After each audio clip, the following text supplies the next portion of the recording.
Okay.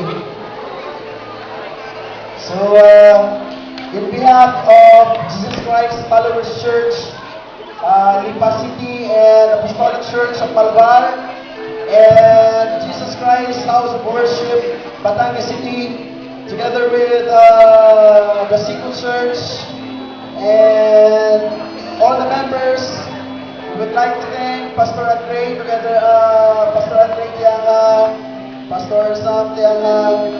Nagpapasalamat po kami. Maaaring hindi po naiintindihan ni Brother Sam. Pero kami po ay malugod at nagagalak na ang RWB Philippines ay ginanap po dito po sa Lipa. So now, palakpakan po natin sila. Okay. Maraming salamat po.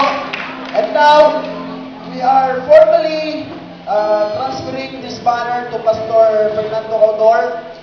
So, sa kanila po, yung next na RWB 2010. So, mag-ipon na po kayo ng pamasahe. Kung gusto nyo sumama, mag-ipon na po kayo ng pamasahe para sama-sama po ulit tayo. Malay na susunod, Iloilo naman tayo kay Pastor. Okay?